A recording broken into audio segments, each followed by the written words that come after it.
What secrets did the poorest souls of the 1700s whisper to themselves as winter tightened its grip?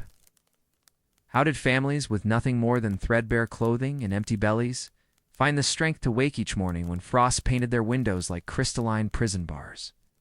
Tonight, we'll drift together through the quiet desperation of those forgotten winters, where survival was measured not in months or weeks, but in the gentle persistence of one breath following another. But before we step fully into the past, do me a quick favor. Tap that like button if you're ready to time travel with me tonight. And if you haven't already, subscribe so you never miss these quiet journeys into history's forgotten corners. Now, settle in, grab a blanket, pour yourself something warm. Let's make this a shared experience. Drop a comment right now and tell me where you're listening from and what time it is. Maybe you're up late in the US, just waking in Europe, or halfway across the world. I love seeing how far this little circle of nighttime historians reaches.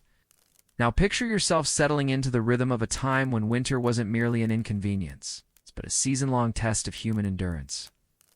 We'll walk softly through their daily struggles, meet a remarkable soul who knew both the sting of bondage and the alien shock of European cold. Explore the mysterious practices that kept hope alive in the darkest months, and glimpse the stark contrast between those who shivered and those who feasted by roaring fires. So, dim the lights. Maybe switch on a gentle fan for that soothing background hum. And let's settle in for tonight's quiet journey through history. The frost has painted your small window with delicate ferns of ice, and you know, even before opening your eyes, that this morning will bring the familiar sting of cold air against your face. It is late January, 1734, somewhere in the rolling countryside of northern France, where winter has settled over your village like a heavy gray blanket that refuses to lift. You wake not to the gentle chiming of a clock, but to the sharp crack of wood settling in the cold, the sound echoing through the single room that houses your entire family. Your breath creates small clouds that dissipate quickly in the frigid air, and you can feel the familiar ache in your joints, a constant companion during these long winter months. The straw mattress beneath you, shared with your spouse and youngest child, provides little cushion against the hard earth floor, and you can feel the cold seeping up through the thin layer of rushes scattered beneath. The hearth, which should be the heart of warmth in your modest dwelling, holds only the faintest glow of embers from last night's fire. Wood is precious, more valuable than silver in these months when every fallen branch has already been gathered. When the forest floor has been picked clean by dozens of families just like yours, you know that if you're to coax any heat from those dying coals, you'll need to feed them carefully with the small bundle of twigs you've been saving, each piece no thicker than your thumb. Imagine yourself rising slowly from your bed, feeling the immediate bite of air against your skin. Your feet touch the earthen floor, and even through the rough woolen stockings you've slept in, the only pair you own, the cold shoots up your legs like needles of ice. The simple shift you wear, patched and repatched until it's more mending than original fabric, offers little protection against the morning chill that seems to find every gap, every worn thread. Your breath comes in visible puffs as you shuffle toward the hearth, each step deliberate and careful. The floor beneath the thin layer of rushes is hard-packed earth mixed with clay, and in winter, it becomes nearly as solid as stone. Your joints ache not just from age, though you've lived through 32 winters now, but from the constant cold that seems to settle into your very bones and refuse to leave. The process of rekindling the fire is both ritual and survival.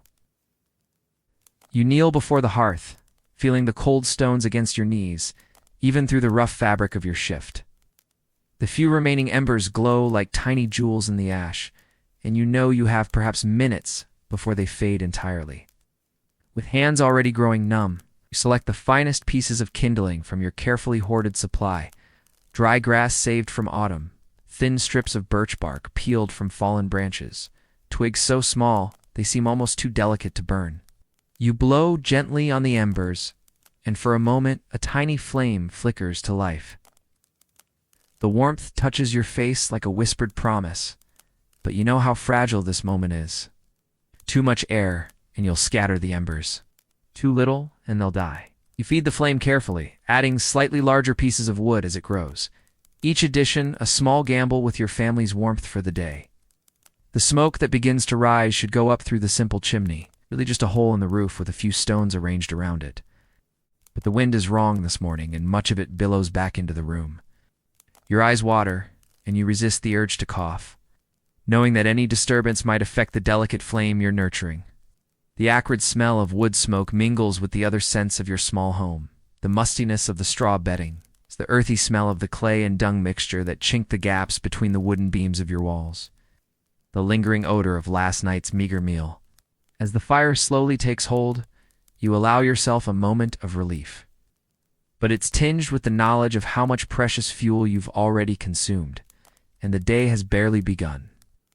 Your family's store of firewood, gathered throughout the autumn months, shrinks visibly each day. You've learned to measure the wood not in piles but in days of warmth, and you know with quiet certainty that spring must come soon, or the choice will become stark: freeze or burn the wooden tools and furniture that make life possible. Behind you, you hear the small sounds of your family beginning to stir. Your spouse shifts on the straw mattress, pulling the thin woolen blanket closer against the cold. Your 3 children, aged 14, 9, and 4, sleep pressed together for warmth, their breath creating a small pocket of slightly warmer air above their shared covers. The baby, just 8 months old, sleeps against your spouse's body, sharing their warmth through the long night. You know, they're all awake now, listening to the sounds you make at the hearth, waiting to see if you'll succeed in coaxing life from the dying embers. The morning routine unfolds with the quiet desperation of ritual. Once the fire provides enough light to see clearly, you turn your attention to food.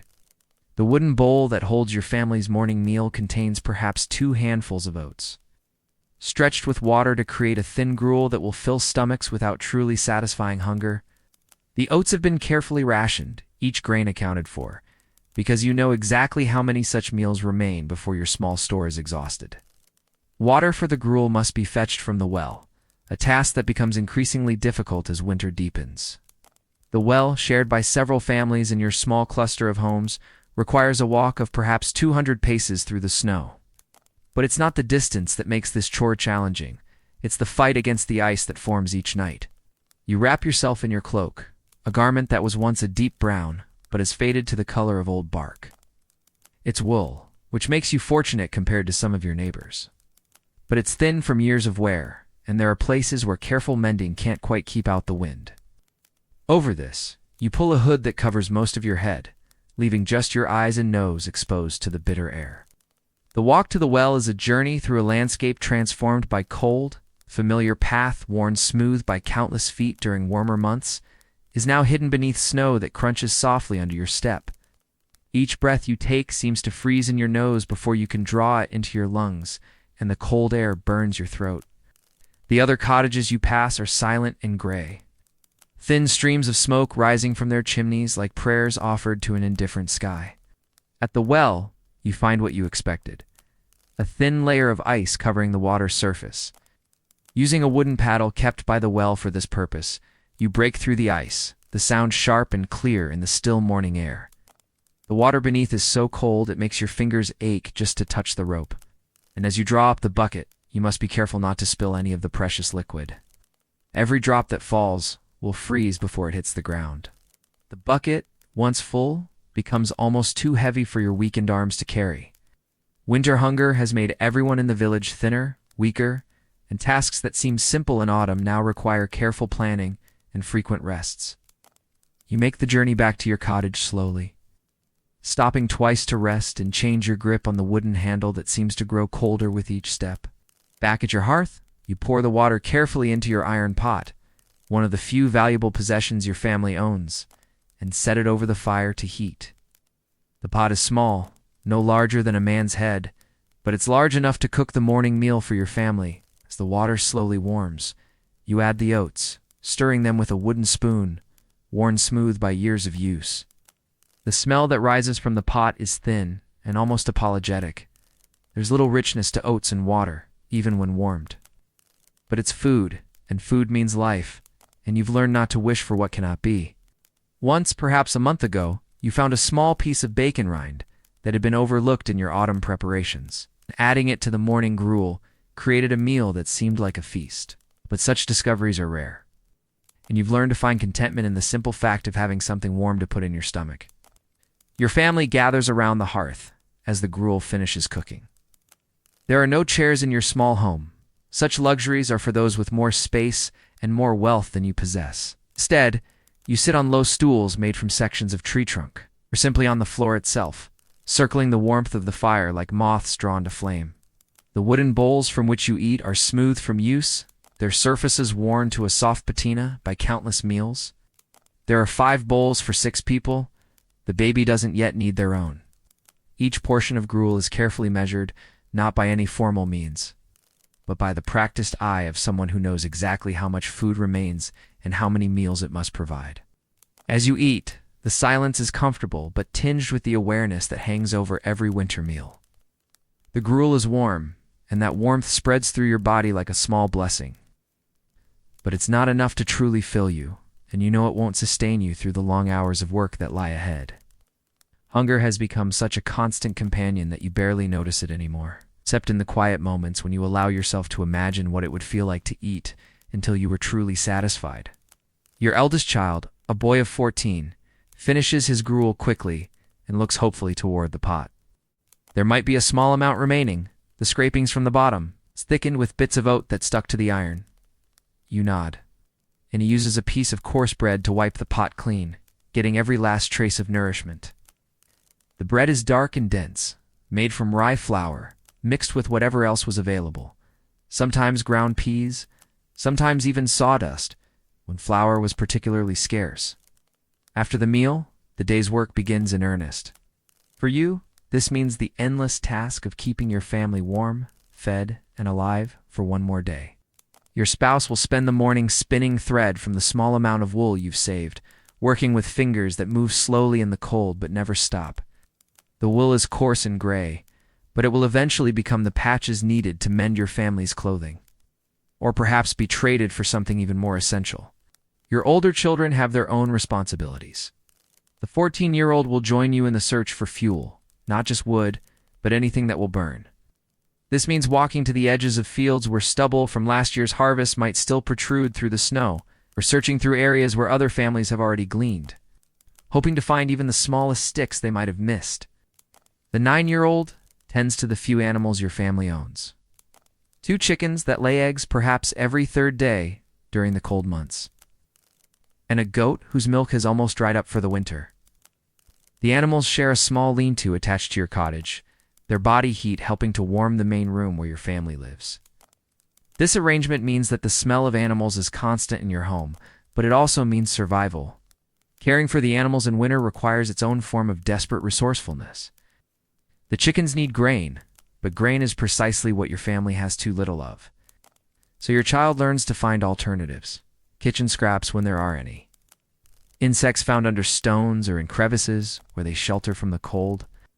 Even small worms discovered when digging through the compost heap behind your cottage. The goat presents a more complex challenge. She needs more food than the chickens, and unlike them, she cannot supplement her diet with insects or scraps. The hay you've saved from autumn is gone now, used sparingly throughout the early winter months. What remains are the evergreen boughs you can cut from pine and fir trees, supplemented by whatever root vegetables you can spare from your own family's diet. You watch your 9-year-old child work with the animals, and you see in their careful, deliberate movements the same calculations that drive your own actions. Every handful of grain given to the chickens is a handful less for your family's gruel. Every turnip fed to the goat is one fewer in the root cellar. But the animals, if they survive the winter, will provide eggs and milk in the spring, and their survival might mean the difference between life and death for your family. The search for fuel takes you and your eldest child away from the cottage and into the winter landscape beyond your small cluster of homes. The forest, once a place of abundance where you gathered mushrooms, berries, and fallen wood, has become a contested territory where every family in the area competes for the same scarce resources. You walk along paths worn not just by your own family's feet, but by the desperate searching of your neighbors. Every fallen branch, every piece of dead wood that might burn, has long since been claimed. What you search for now are the things others might have missed: twigs buried under snow, small pieces of bark that might peel from living trees without killing them, even dried grasses that will burn briefly, but might help stretch your supply of wood. The search is methodical and quiet. You move slowly through the winter landscape, your eyes constantly scanning for anything that might provide heat. Your breath forms clouds in the cold air. You can feel the moisture from your breathing starting to freeze on the wool of your hood, where it covers your nose and mouth. Your hands, even inside the rough mittens, your spouse knitted from scraps of yarn, grow steadily number as you work. Every small discovery feels like a victory. A handful of pine cones that will burn quickly but hot, a piece of birch bark that will help kindle tomorrow's fire, even a few handfuls of pine needles that can be stuffed into the gaps in your cottage walls to help keep out the wind. But these victories are small ones, measured in minutes of warmth rather than hours. And you know that each day's gathering barely keeps pace with each night's consumption. The cold affects your body in ways that go beyond simple discomfort. Your joints ache constantly, a deep soreness that seems to settle into your bones and refuse to leave. Your hands, despite the mittens, develop small cracks in the skin, where the cold and dry air cause the flesh to split.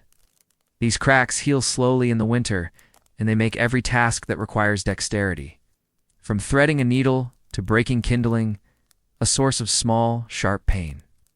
Your feet inside the wooden shoes packed with straw for warmth grow numb during the long searches for fuel. The numbness is actually welcome, because when feeling returns to your feet each evening, it brings with it a burning sensation that makes it difficult to sleep. You've learned to recognize the signs of frostbite, and you know how close the line is between the discomfort that everyone endures and the injury that can cost fingers or toes. But perhaps the most wearing aspect of winter poverty is the constant mental calculation it requires.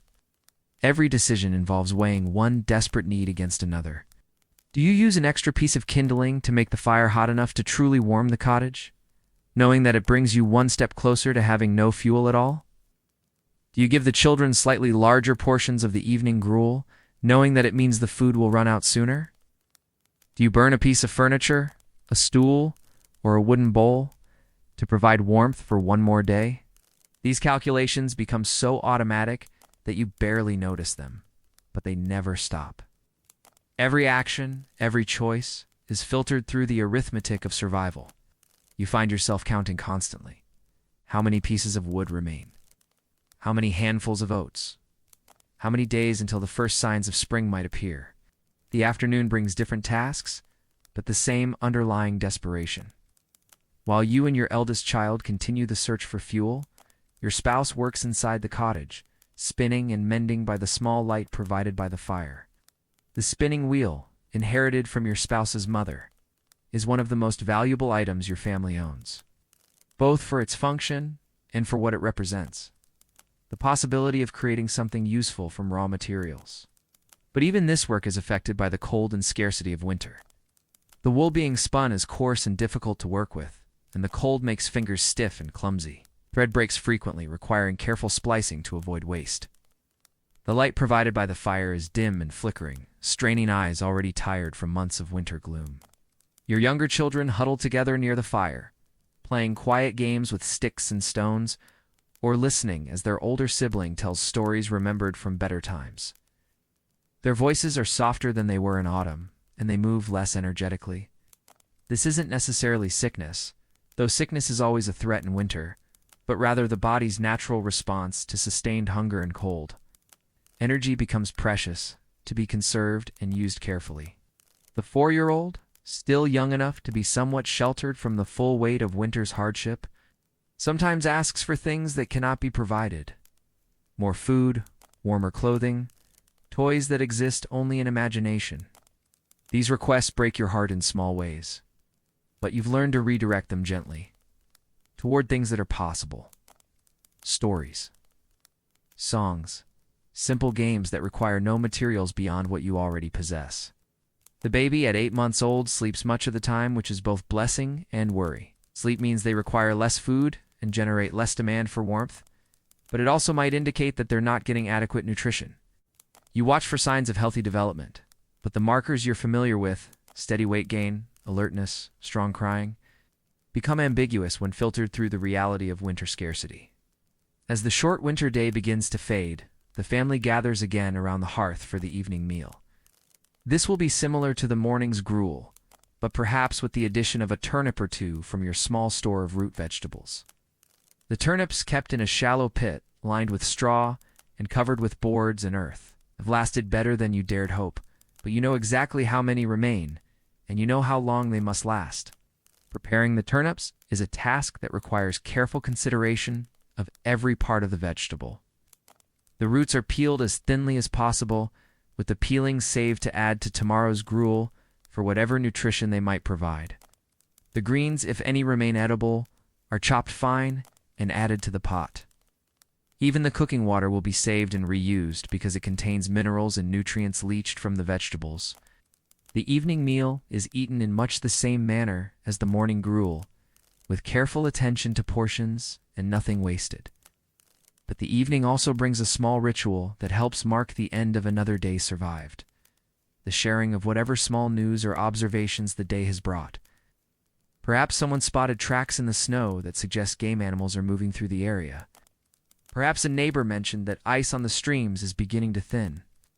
Perhaps there are signs that the days are growing slightly longer, though winter still holds the land in its grip. These conversations are quiet and brief, but they serve an important purpose. They remind your family that the world continues beyond the immediate struggle for survival, and they offer small reasons for hope.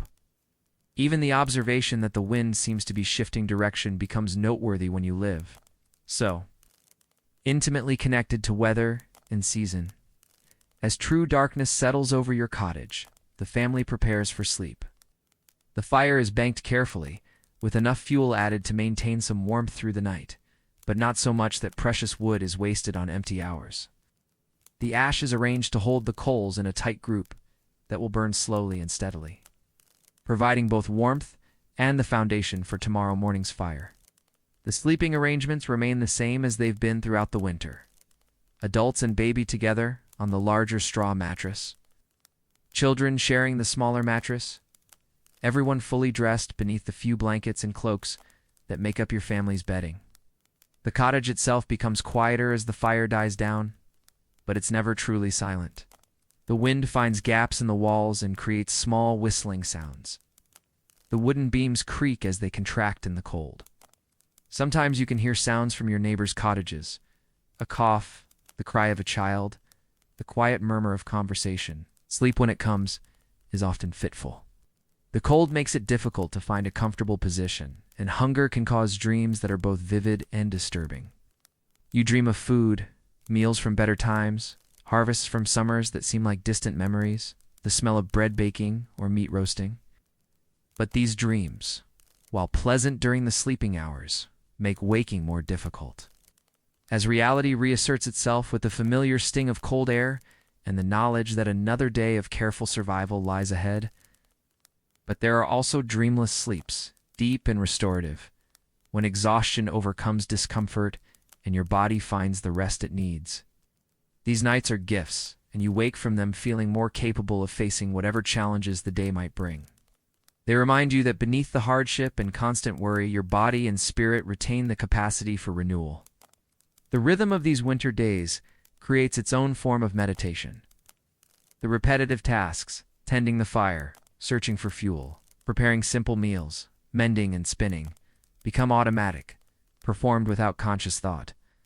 This allows your mind to drift to other places, memories of warmer times, plans for spring planting, dreams of a future when your children might have easier lives than you've known.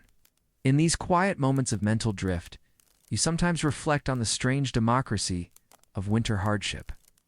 The cold affects everyone, regardless of their position in the village's social hierarchy. The blacksmith's children may have slightly more food than yours, the miller's family may have a better supply of grain. But they too must search for fuel. They too must ration their resources.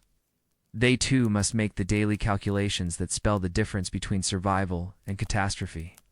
This shared hardship creates bonds between families that might otherwise have little in common. A neighbor who finds a fallen tree will share news of its location, knowing that there's enough fallen wood for several families to benefit.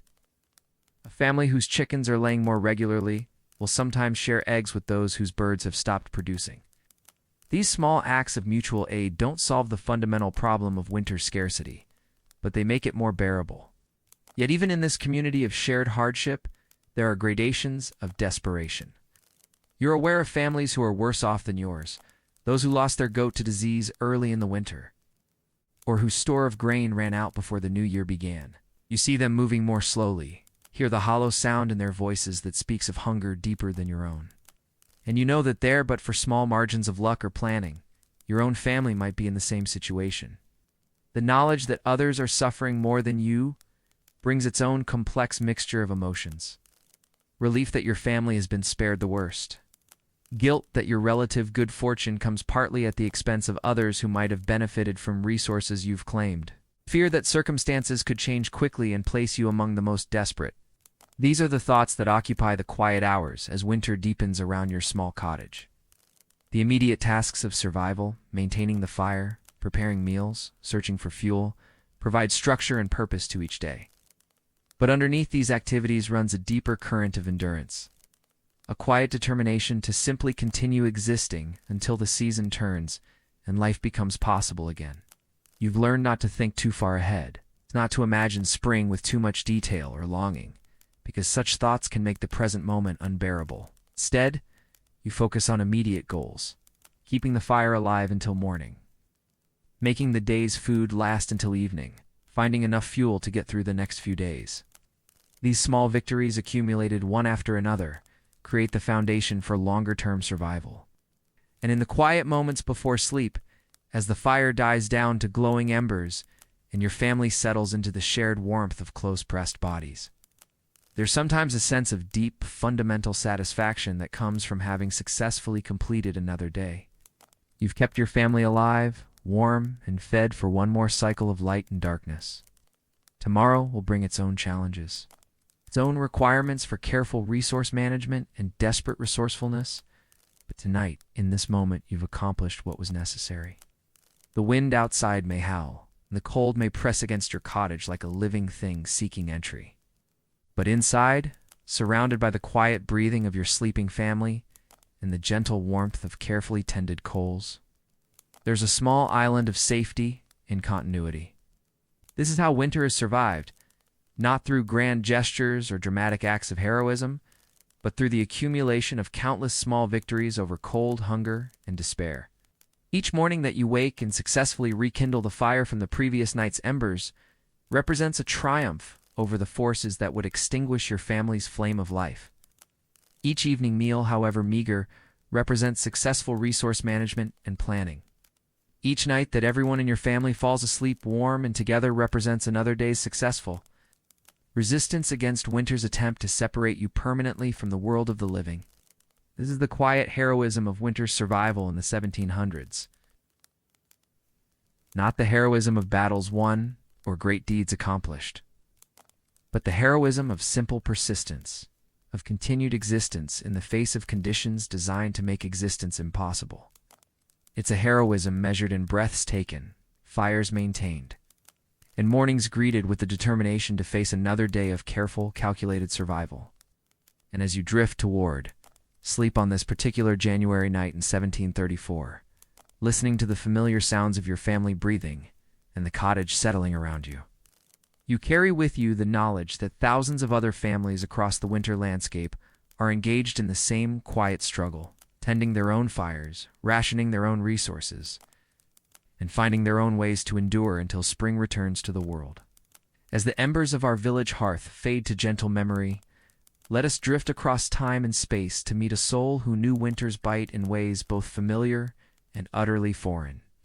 His name was Olaudah Equiano, and his story carries us through the strange collision of African warmth and European cold, through the particular cruelty that winter held for those whose skin marked them as outsiders in an already unforgiving world.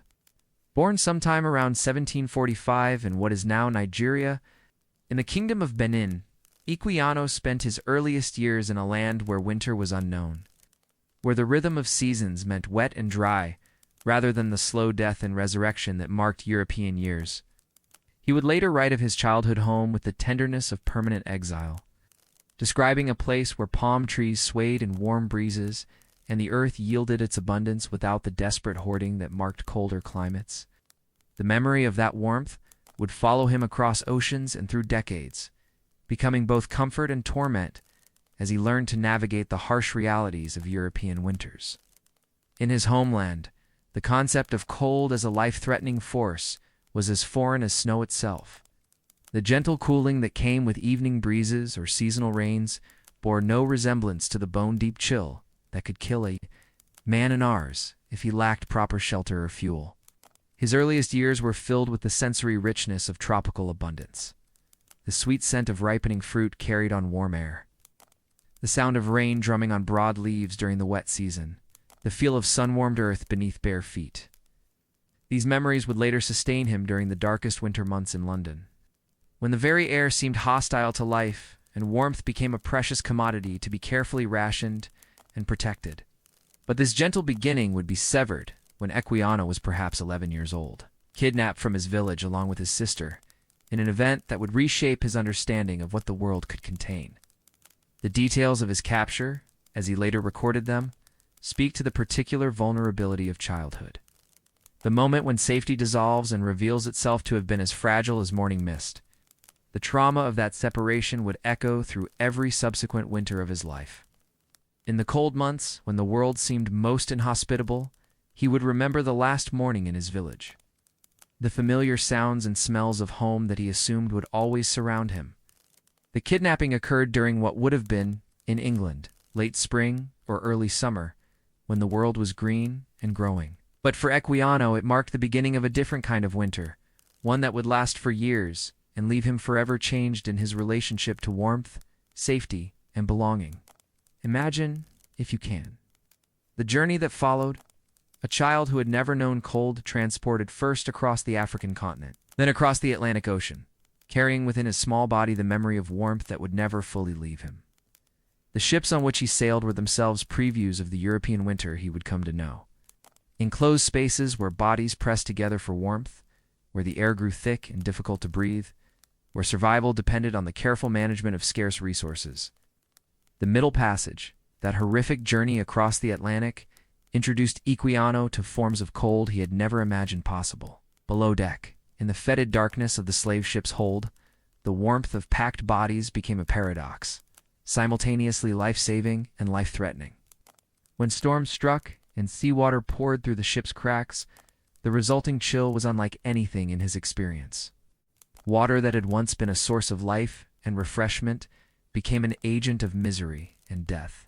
During those weeks at sea, Equiano learned his first lessons in the strategic management of warmth that would serve him throughout his later years in England.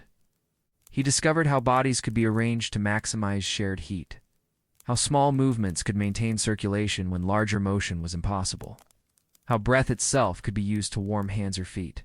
These were survival skills that no child should have to learn, yet they would prove essential to his later endurance of English winters.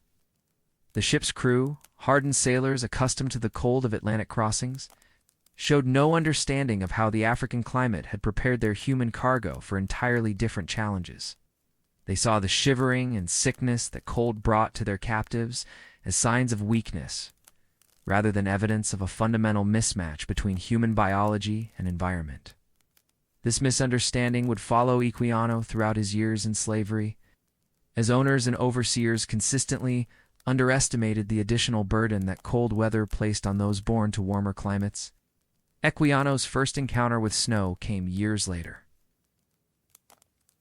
After he had been sold and resold, after he had learned English and begun to navigate the complex world of Atlantic slavery, by then he was perhaps 16, owned by a man named Michael Henry Pascal, naval officer who brought him to England sometime in the early 1760s. The moment when Equiano first saw snow falling would become, in his later writing, almost mystical in its strangeness. He describes snow as something beyond his ability to categorize or understand.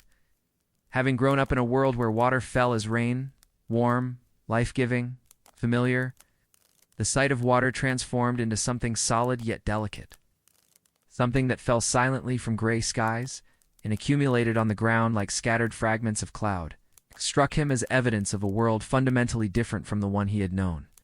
The first snowfall he witnessed occurred on a December morning when he was walking through London's streets on an errand for his master. He later wrote that he initially thought the white flakes were some form of ash or debris falling from the chimneys that crowned every building. Only when he held out his hand and felt the cold, wet dissolution of each flake against his palm did he begin to understand that this was water in a form he had never experienced. The wonder of that first encounter with snow was quickly overshadowed by the practical challenges it represented. Snow made walking treacherous for someone unaccustomed to its properties, concealed familiar landmarks, transforming the London streets he was beginning to know into an alien landscape. Most significantly, it amplified the cold that was already his greatest daily challenge, creating a world where every surface, every breath of air, every step forward required additional energy he could barely afford to spend. But it was not the wonder of snow that would dominate Equiano's memory of English winters. It was the cold itself, the way it seemed to invade not just his body, but his very conception of what existence could feel like. In his autobiography, published many years later, he wrote of winter cold as a living thing, something that pursued him through the streets of London and found its way through whatever shelter he could find. Picture Equiano in those early years in England, navigating the narrow streets of London in the 1760s. He would have been a young man then, perhaps 17 or 18, still owned by Pascal, but given enough freedom to move about the city. His dark skin would have marked him immediately as foreign, and in winter. When most people hurried quickly between warm spaces, he would have found himself conspicuous in his slower, more uncertain movement through the cold. The London of the 1760s was a city unprepared for its own growth and complexity. The infrastructure that might have made winter more bearable, wider streets, better drainage, more efficient heating systems, had not kept pace with the explosion of population that had transformed the city from a medieval town into a modern metropolis. For someone in Equiano's position, these inadequacies were magnified into genuine threats to survival. The Thames, which ran through the heart of the city, became during winter months a source of particularly brutal cold. The wind that swept up from the river carried with it a dampness that seemed to penetrate every layer of clothing, every attempt at shelter. When Equiano worked on the docks, loading and unloading the ships that were the lifeblood of London's economy, he was exposed to this river wind for hours at a time, performing physical labor in conditions that left his hands too numb to grip properly and his feet so cold that each step became an act of conscious will. The clothing available to him would have been whatever his owner provided, supplemented by whatever he could acquire through his own small earnings. Unlike the poor English families we visited earlier, Equiano couldn't rely on generations of accumulated knowledge about how to survive European winters. Every strategy had to be learned anew. Every adaptation discovered through trial and the particular kind of error that, in winter, could prove fatal.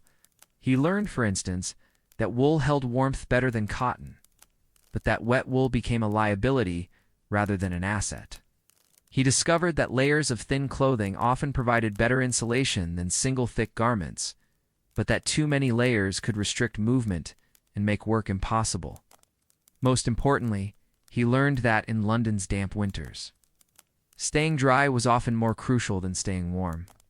Since wet clothing could conduct heat away from the body faster than naked skin could lose it to the air, these lessons came at considerable cost. Equiano's early years in London were marked by frequent illness. As his body struggled to adapt to climate conditions for which evolution had not prepared him, the coughs and fevers that struck him during winter months were more than mere inconveniences. They represented lost workdays, reduced income, and increased vulnerability to the very cold that had caused them in the first place. He wrote later of the way cold seemed to settle into his bones differently than it did for those born to it. English people, he observed, moved through winter with a resigned familiarity. Their bodies adapted through generations to the rhythm of seasons that brought both death and renewal. But for him, winter remained always slightly alien, a puzzle to be solved anew each year, rather than a familiar adversary to be endured. The London that Equiano came to know in the 1760s was a city where winter amplified every existing hardship.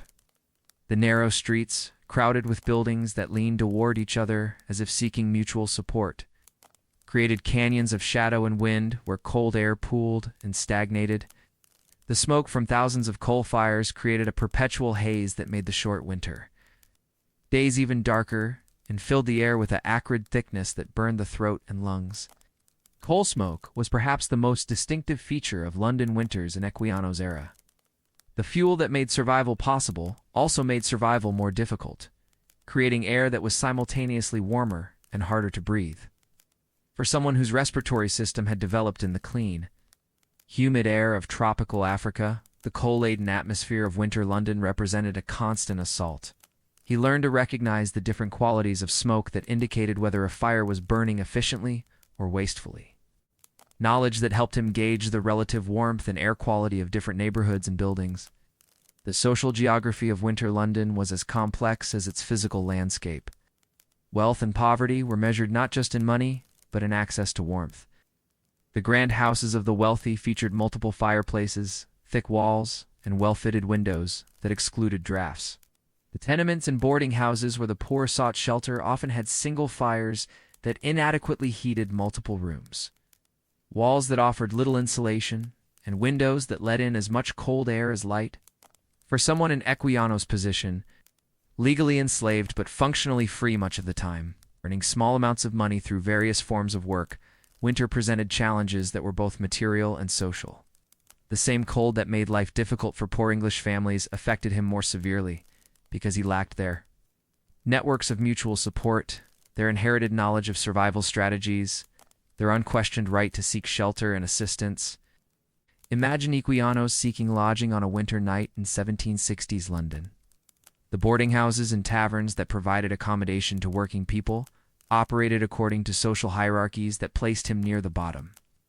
Even when he had money to pay for a bed, he might find himself turned away because of his race, forced to seek shelter in places where the cold was less efficiently excluded, where the fire burned less steadily, where the blankets were thinner and the food more meager.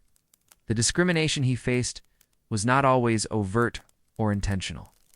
Sometimes it took the form of simple indifference to his particular needs. Landlords accustomed to English tenants might not understand that someone from a tropical climate required additional protection from cold, or they might assume that his struggles with winter weather indicated laziness or weakness rather than genuine physiological disadvantage. This social dimension of winter hardship created psychological burdens that compounded the physical challenges. Cold was difficult enough to bear.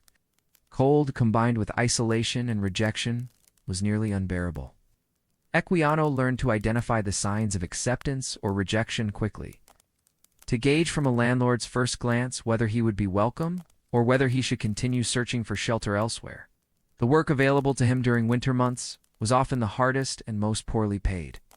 Loading and unloading ships on the Thames, where the wind off the water carried an extra cutting edge of cold. Hauling coal or wood through streets where ice made footing treacherous. Carrying messages or packages between parts of the city, work that required spending long hours moving through the winter landscape rather than finding ways to shelter from it. Each of these forms of winter work taught him different lessons about survival. Dock work showed him how to maintain circulation in his extremities.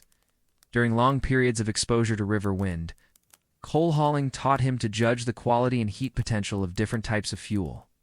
Message running across the city gave him an intimate knowledge of London's geography and an understanding of how different neighborhoods dealt with winter weather.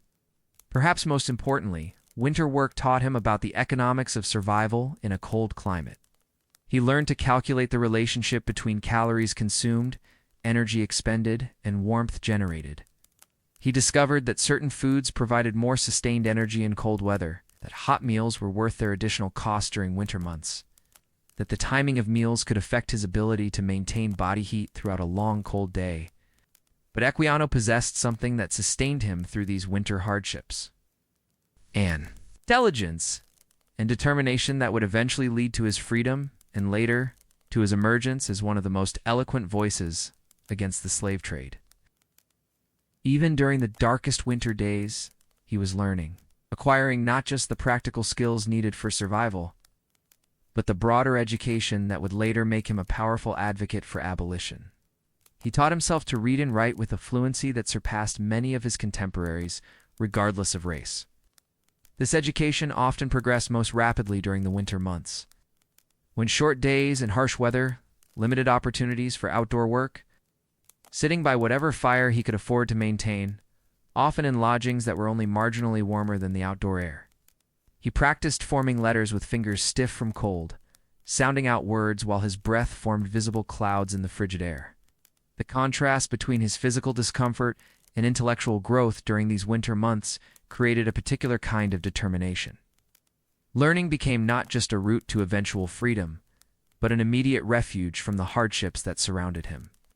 When his body was cold and tired, when the future seemed uncertain and the present barely tolerable, the act of reading or writing provided a space where his mind could be warm and active. Even as his physical environment remained hostile, he learned navigation and seamanship, skills that would later allow him to travel the world as a free man. These technical subjects were particularly challenging to master during winter months, when the practical application of navigation required exposure to exactly the cold weather conditions that made learning most difficult. But the seafaring life also offered certain advantages during winter. Ships were heated by necessity. Crews shared resources for survival, and the work itself generated enough physical activity to maintain body heat. Most importantly, he learned to observe and record the details of his experience with a precision that would later make his autobiography one of the most important documents of the 18th century. Winter provided a particularly rich subject for this kind of detailed observation. The season's extreme conditions revealed aspects of human nature, social organization, and individual character that might remain hidden during more temperate weather. During the winter months, when outdoor work was scarce and the days were short, Equiano would have spent long hours indoors. Perhaps in the cramped quarters he shared with other working men, perhaps in the margins of more prosperous households, where he found temporary employment. These were the hours when his education advanced most rapidly, when he had time to practice writing, to read whatever books he could obtain, to engage in the conversations that broadened his understanding of the world. The enforced leisure of winter evenings, when darkness fell early and cold, made outdoor activity unpleasant, became opportunities for intellectual development that might not have been available during busier seasons. Equiano learned to see winter not just as a time of hardship to be endured, but as a season that offered its own particular possibilities for growth and reflection. The books he read during these winter evenings ranged from practical manuals about seamanship and commerce to works of literature and philosophy that expanded his understanding of human nature and social organization. Reading by firelight, with paper that was often damp from the humid air of poorly heated rooms, he encountered ideas and perspectives that challenged his understanding of the world and his place in it. The contrast between his memories of African warmth and the reality of English winters created in Equiano a particular sensitivity to climate and its effects on human life. He wrote with unusual precision about the physical sensation of cold, the way it affected not just comfort, but the ability to think clearly, move efficiently, to maintain the energy needed for learning and growth. In one passage of his autobiography, he describes waking in a London lodging house on a winter morning when the water in his washing basin had frozen solid overnight.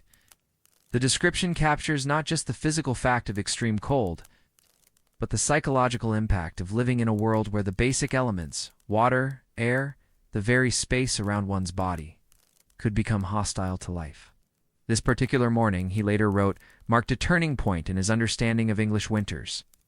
Until then, he had approached cold weather as a temporary inconvenience, something to be endured until conditions improved.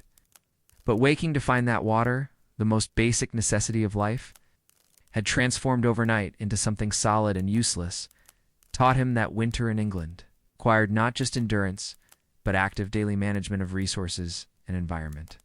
The frozen water basin became, in his memory, a symbol of the transformation that emigration from Africa to England had wrought in his entire existence. Just as water had changed its essential properties in the cold English air, so had his own life been fundamentally altered by the climate and culture in which he now found himself. The warm, fluid adaptability that had served him well in his childhood home was no longer sufficient. He needed to develop new qualities, harder and more durable, to survive in his new environment. Yet even in the midst of these hardships, Equiano was accumulating the experiences that would later make him an effective advocate for abolition. His intimate knowledge of both slavery and freedom, his ability to navigate both African and European cultures, his first-hand experience of how winter affected the poor and marginalized, all of these elements would later inform his writing and speaking with an authority that could not be dismissed. The path to his freedom came gradually, through a combination of his own efforts and the grudging recognition by his owners of his exceptional abilities. By the late 1760s, he was working as a sailor and trader, earning money that he carefully saved toward the purchase of his freedom. Even during this period, winter remained a particular challenge. As sea voyages during cold months were especially dangerous, and the work of loading and unloading cargo in winter ports was brutally difficult. Winter sailing in the 18th century was a test of both seamanship and endurance that pushed crews to their physical and mental limits. The ships of Equiano's era were not designed for crew comfort. They were built to maximize cargo space and minimize construction costs. During winter voyages, ice would form on the rigging, making routine tasks like adjusting sails dangerous and exhausting. Below deck, the air was often so cold that breath formed visible clouds, and sleep was possible only when wrapped in every available covering. But these harsh conditions also created opportunities for someone with Equiano's combination of intelligence and determination. Winter sailing required all crew members to work together for survival, creating temporary communities where race and origin mattered less than competence and reliability. Equiano's growing expertise in navigation and seamanship made him valuable during winter voyages, when experienced crew members were essential to the ship's safety. But Equiano persisted, driven by a vision of freedom that sustained him through the coldest and most discouraging moments. In 1766, at the age of perhaps 21, he finally accumulated the 40 pounds needed to purchase his freedom from his owner, Robert King. The transaction took place in the West Indies, but its effects would be felt most powerfully during the subsequent winters he spent as a free man in London. The purchase of his freedom occurred during the summer months, when the warm Caribbean climate reminded him of his childhood home and made the future seem full of possibility. But the true test of freedom would come during the following winter, when he would have to navigate English cold weather without the safety net of guaranteed shelter and food that slavery, for all its horrors, had provided. Freedom transformed Equiano's experience of winter in subtle but profound ways. No longer at the complete mercy of others for shelter and sustenance, he could make his own decisions about where to live, how to prepare for cold weather, what risks to take in pursuit of warmth and comfort. But freedom also brought new responsibilities and anxieties. As an enslaved person, his survival had been, in a cruel sense, someone else's problem. As a free man, every decision about how to allocate scarce resources during winter months was his own to make. The first winter of his freedom was perhaps the most challenging of his entire life. Without the security of guaranteed shelter and food, he faced the real possibility that poor decisions or bad luck could result in freezing to death on London's streets. The responsibility of managing his own survival during winter weather required skills and knowledge that slavery had never allowed him to develop fully. Yet this responsibility also brought a kind of dignity that had been impossible under slavery. When he chose to spend money on better lodging during a particularly cold week, the warmth he purchased was his own.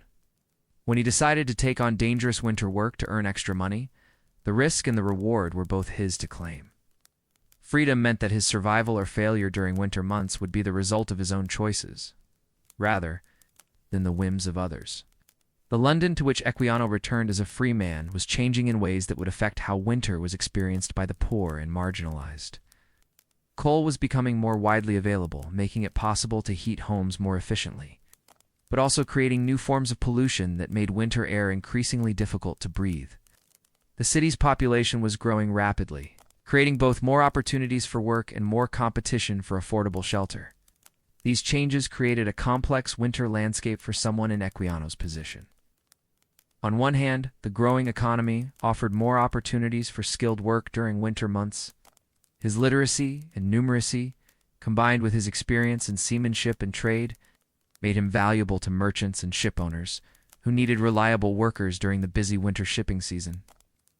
On the other hand, the increasing population meant that affordable lodging was harder to find, and the competition for winter work was more intense.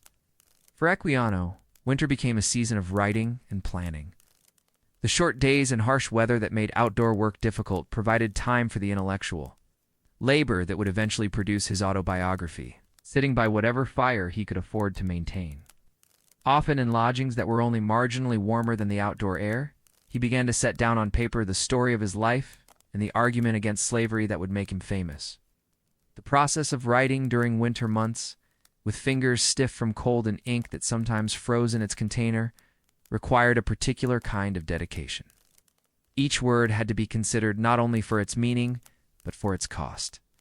Paper and ink were expensive. Revisions meant additional expense that had to be weighed against other winter necessities like fuel and food. The physical challenges of winter writing were matched by intellectual and emotional ones. The memories that Equiano needed to access and organize for his autobiography were often painful, and the cold isolation of winter evenings made these memories particularly vivid and difficult to bear.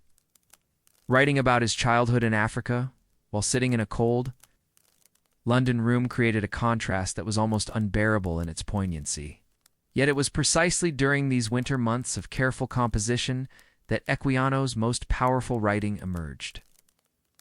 The combination of physical discomfort and enforced leisure created conditions that allowed for deep reflection on the experiences that had shaped his life.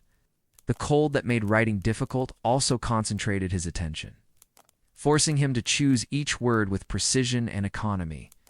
The discipline required to write consistently during London winters became, in itself, a form of resistance against the conditions that sought to reduce him to mere survival.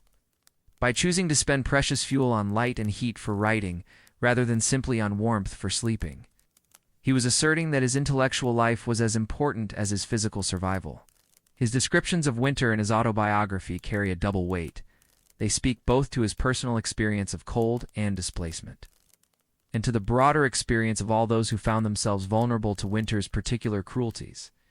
When he wrote about the way cold seemed to magnify every other form of hardship, he was drawing on his own experience, but also speaking for the countless others who faced winter without adequate resources or protection. The universal quality of his winter writing helped make his autobiography accessible to readers who might otherwise have dismissed the experiences of a former slave as irrelevant to their own lives. Everyone who had ever been cold, who had ever struggled to stay warm during difficult times, could recognize something of their own experience in Equiano's detailed descriptions of winter hardship. The success of Equiano's autobiography, published in 1789, changed his relationship to winter once again. No longer struggling simply for survival, he could afford better lodging, warmer clothing, more adequate food during the cold months. But success also brought its own obligations.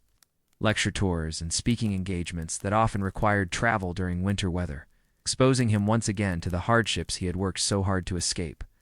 The irony was not lost on Equiano that his success as an advocate against slavery required him to endure many of the same winter hardships that had marked his earlier years. The difference was that now he chose these hardships in service of a cause larger than his individual comfort, and that choice transformed their meaning entirely. During the winter months of his later years, Equiano often found himself in provincial English towns, speaking to audiences about his experiences and advocating for the abolition of slavery. These winter lecture tours were grueling, long journeys by coach over roads that became nearly impassable in bad weather. Nights spent in unfamiliar lodgings where the quality of heating and shelter varied enormously. But these winter travels also provided Equiano with a broader perspective on how cold and hardship affected different communities across England. He saw that his own struggles with winter had been part of a larger pattern that affected anyone who lacked the resources or social position to insulate themselves adequately from seasonal hardship. In the small industrial towns where he often spoke during winter months, Equiano encountered families whose experiences echoed his own earlier struggles. People for whom winter was not merely uncomfortable, but genuinely life-threatening, who faced each cold season with the same careful calculations of resources and survival strategies that had once dominated his own winter days. These encounters reinforced his understanding of the connections between different forms of oppression and vulnerability. The same social and economic systems that had made slavery possible also created the conditions that made winters so dangerous for the poor, regardless of their race or origin. Cold weather became, in his analysis, another lens through which to examine the ways power and privilege shaped human experience. The working families he met during winter lecture tours lived in conditions that were often as challenging as those he had endured during his years of slavery. They faced the same daily calculations about fuel and food, the same impossible choices between staying warm and staying fed, the same vulnerability to the weather that could turn a difficult situation into a deadly one. Yet these families also demonstrated the same resilience and ingenuity that had sustained Equiano through his darkest winters. They shared knowledge about how to maximize the heat from small fires, how to prepare foods that provided sustained energy in cold weather, how to modify clothing and shelter to provide better protection against wind and dampness. In their survival strategies, he recognized the same determination that had carried him through his own winter ordeals. As Equiano aged, winter became both easier and more difficult for him to endure. His greater wealth and social position provided better protection against cold and want, but his aging body became more susceptible to winter's effects. He wrote in his later years about the way cold seemed to settle more deeply into his joints. Winter illnesses lingered longer and recovery came more slowly. The contrast between his improved circumstances and his declining physical capacity created a complex relationship with winter weather. He could afford better lodging, warmer clothing, and more nutritious food during cold months, but his body's ability to generate and maintain heat had diminished with age. Winters that he might have endured with relative ease during his younger years now posed genuine threats to his health and mobility. This physical vulnerability made him even more acutely aware of what winter meant for those who lacked his resources.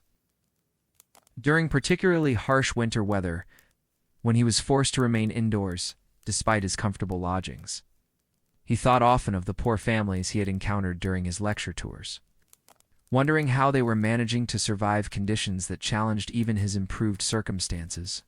Yet even in his final years, Equiano maintained the habits of observation and reflection that had sustained him through his most difficult winters. He continued to write, to speak, to advocate for causes he believed in, even when winter weather made such activities physically demanding. His commitment to the work of abolition remained strong enough to motivate him to endure winter hardships he might otherwise have avoided. The letters he wrote during his final winters reveal a man who had learned to see cold weather as both challenge and opportunity.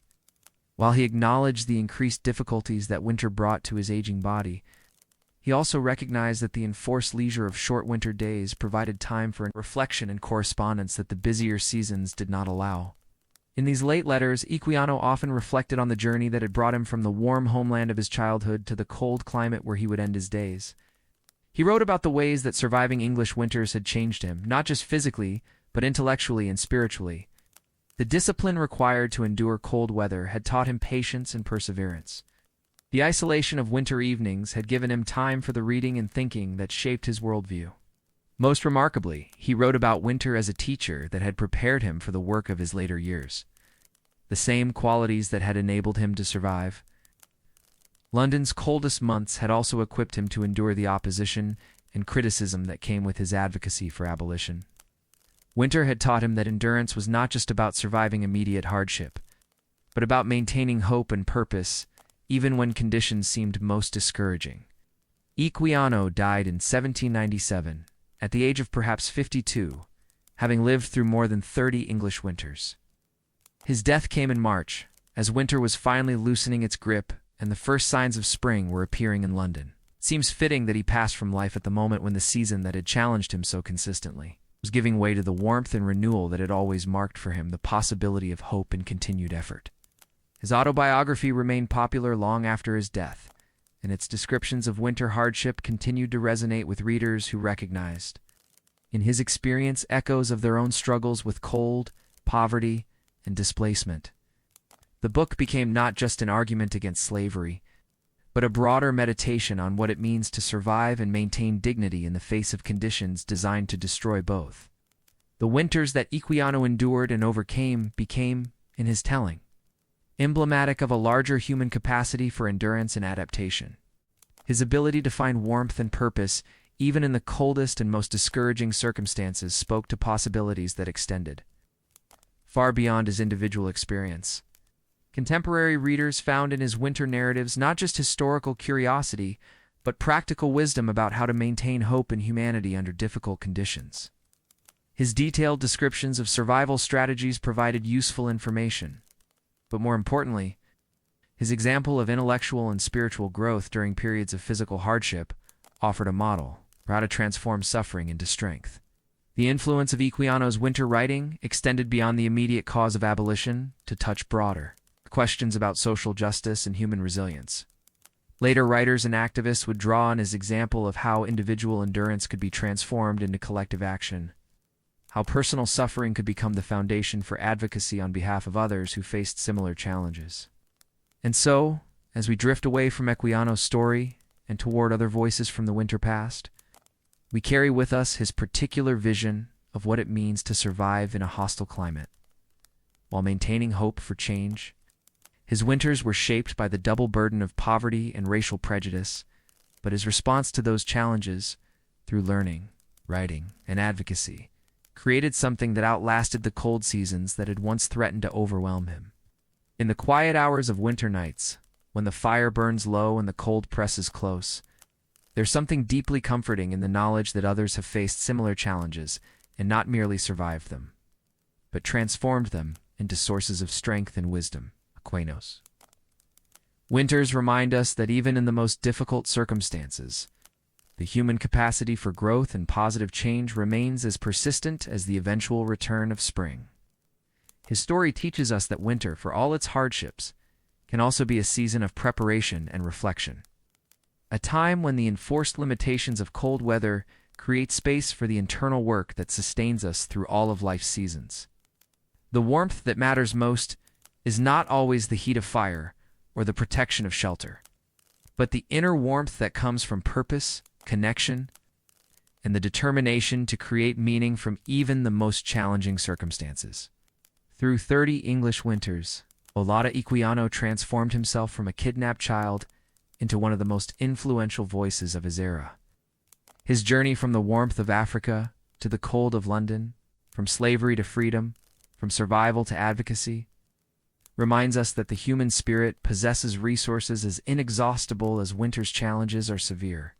In learning to endure the cold, he discovered reserves of strength and wisdom that warmed not only his own life, but lives of countless others who found in his example the courage to continue their own struggles against the forces that would diminish their humanity. Let us drift now into the shadowed spaces between recorded history and whispered memory, into the quiet mysteries of how our ancestors sustained themselves. When winter stretched beyond endurance, and the earth held its abundance locked beneath ice and snow, there was a phrase they used, spoken in hushed tones around dying fires: the hungry gap. Those desperate weeks between the exhaustion of autumn's stores and the first tentative gifts of early spring. This gap was more than mere seasonal hardship. It was a chasm that threatened to swallow entire communities, a void that demanded not just physical resources, but spiritual fortitude, communal wisdom, and an intimate knowledge of nature's hidden pantry. The very phrase carried within it the weight of countless winters.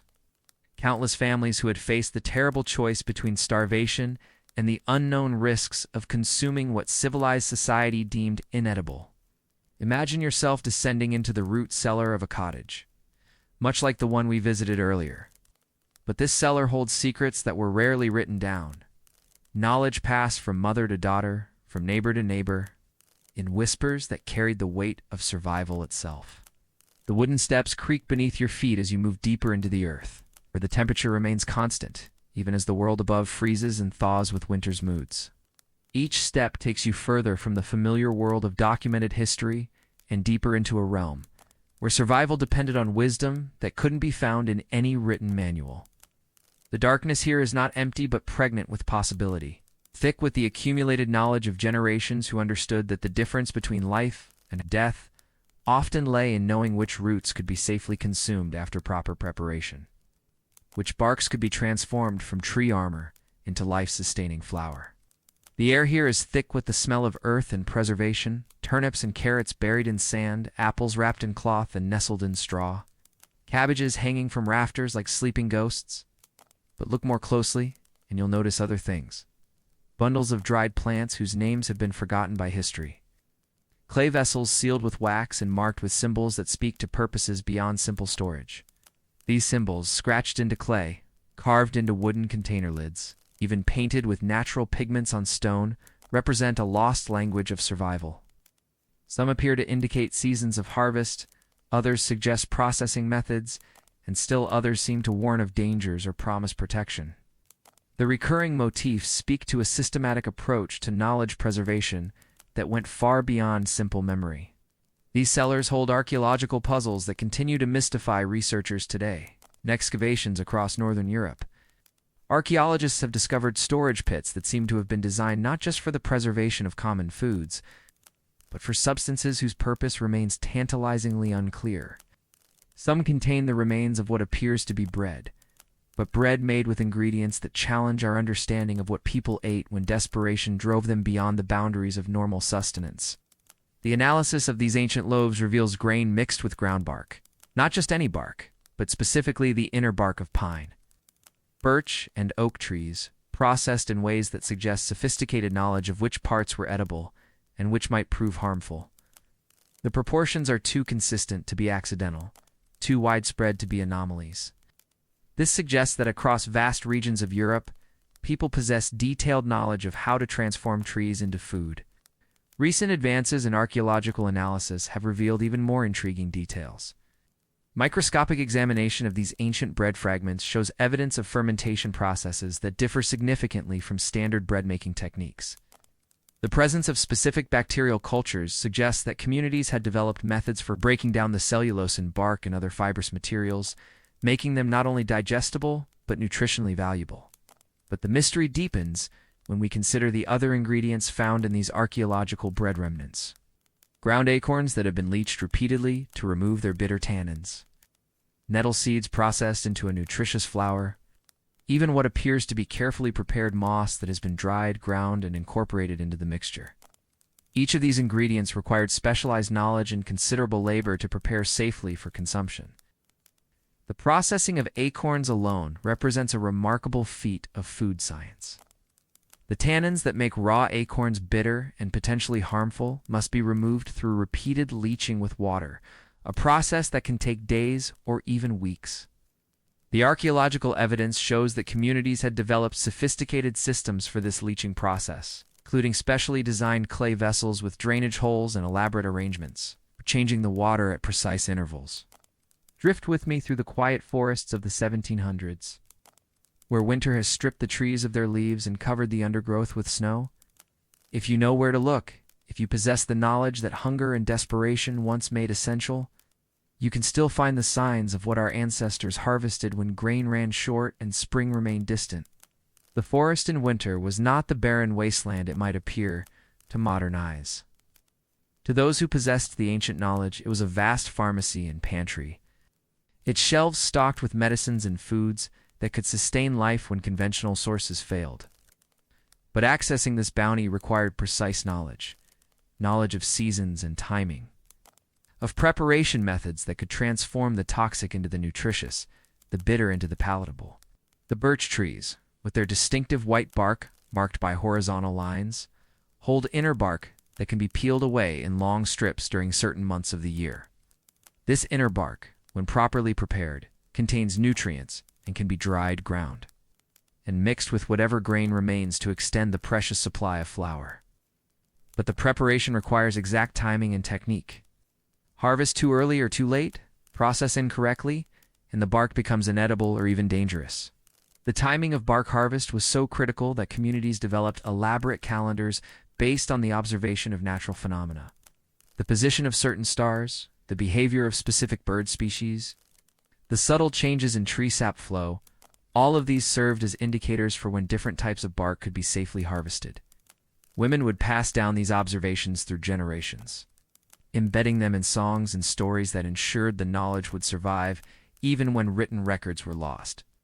Archaeological evidence suggests that this knowledge was not random or desperate experimentation, but rather a sophisticated understanding passed down through generations. The processing sites that have been excavated show evidence of repeated use over many seasons. With specialized tools designed specifically for the preparation of famine foods, these were not desperate expedients invented in moments of crisis, but rather established practices that communities could rely upon when winter extended beyond normal endurance.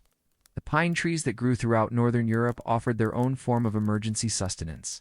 The inner bark of certain pine species, When harvested at the right time of year and prepared according to methods that required careful attention to detail, could provide not just calories but essential nutrients that helped prevent the diseases that accompanied prolonged hunger. Modern nutritional analysis of properly prepared pine bark reveals surprising levels of vitamin C, minerals, and complex carbohydrates. The preparation methods preserved in archaeological sites show that our ancestors had discovered ways to maximize these nutritional benefits while eliminating potentially harmful compounds. The process involved specific combinations of drying, grinding, and fermentation that achieved results remarkably similar to modern food processing techniques. But perhaps even more intriguing are the archaeological finds that suggest the preparation of what researchers have termed famine cakes. Dense, nutrient-rich preparations that seem to have been designed for long-term storage and gradual consumption during the worst periods of winter scarcity. These cakes contain combinations of ingredients that speak to a deep understanding of nutrition and preservation: seeds, nuts, dried fruits, and processed barks and roots, all bound together with substances that helped preserve them through months of storage. The nutritional profiles of these ancient famine cakes reveal a sophisticated understanding of what the human body needs to survive extended periods of hardship. The combinations of proteins, fats, and carbohydrates are carefully balanced to provide sustained energy, while preventing the specific deficiency diseases that could prove fatal during long winters. The presence of certain wild plants, rich in specific vitamins, suggests that communities understood the connection between diet and health in ways that we are only now beginning to appreciate. The preparation of these famine foods appears to have been surrounded by rituals and practices that elevated the work beyond mere food preparation. Archaeological sites show evidence of communal preparation areas where multiple families would have gathered to process large quantities of emergency foods together. The arrangement of these sites, with their careful attention to drainage, ventilation, and protection from contamination, suggests that this work was treated with the same seriousness as other essential community activities. Let yourself imagine one of these communal preparation gatherings, taking place in the late autumn, when the first hard frosts have warned of winter's approach. Women from several households gather in a sheltered area, perhaps a large barn or a clearing in the forest where temporary shelters have been erected. The work they do here will determine whether their families survive if winter proves harder than expected. The knowledge they bring to this work has been accumulated over generations. Each woman knows which plants are safe to harvest and which are dangerous, which processing methods will render normally inedible substances nutritious and palatable, which combinations of ingredients will provide the most sustenance for the longest period of time. But this knowledge is not merely technical. It is embedded in a complex web of social relationships, spiritual beliefs, and cultural practices that give meaning to the work of survival. The work itself takes place in an atmosphere that combines intense concentration with quiet sociability. These women are engaged in activities that could mean the difference between life and death for their families. But they are also participating in one of the community's most important social rituals. Stories are told, songs are sung, knowledge is passed from older to younger women through demonstration and careful instruction. The songs that accompanied this work were not mere entertainment, but served essential practical functions. The rhythms helped coordinate the timing of repetitive tasks. The lyrics contained mnemonic devices that preserve crucial information about processing techniques. And the act of singing together created the social cohesion necessary for communities to face the challenges ahead. The archaeological records suggest that these famine food preparation sites were used repeatedly, often for many years in succession. This indicates that communities developed sophisticated systems for managing food security that went far beyond simple storage of grain and vegetables. They created backup systems for their backup systems. Multiple layers of food security that could carry them through even the most severe winter challenges. The tools found at these sites reveal the specialized nature of the work performed there. Grinding stones with specific surface textures designed for processing bark, perforated clay vessels for leaching tannins from acorns, drying racks constructed with careful attention to air circulation. Each piece of equipment represents accumulated knowledge about how to extract maximum nutritional value from unconventional food sources. But not all of the mysterious substances found in archaeological excavations can be easily explained as emergency foods. Some appear to have served purposes that were as much spiritual or psychological as nutritional. Clay vessels found in medieval storage areas sometimes contain residues that seem to have been burned rather than eaten, suggesting that certain practices combined practical food preparation with ritual activities designed to ensure the success of survival strategies. These ritual elements of winter survival have left only faint traces in the historical record, glimpsed in fragments of folk songs and the remnants of practices that survived into more recent times.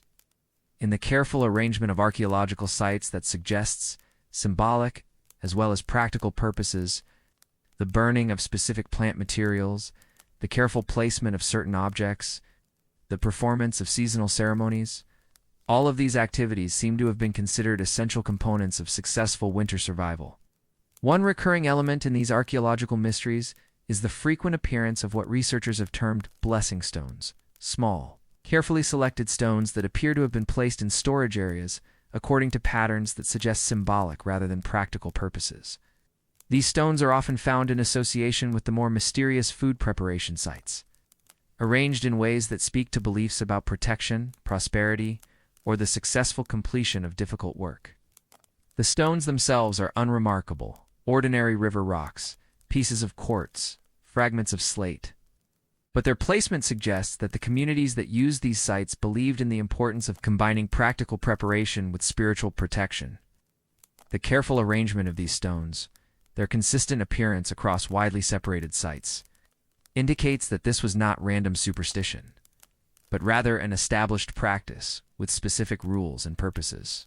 Recent analysis of these stone arrangements has revealed patterns that correspond to astronomical phenomena, the positions of certain constellations during specific seasons, the phases of the moon during critical harvesting periods, even the timing of solstices and equinoxes that marked important transitions in the annual cycle of survival preparation.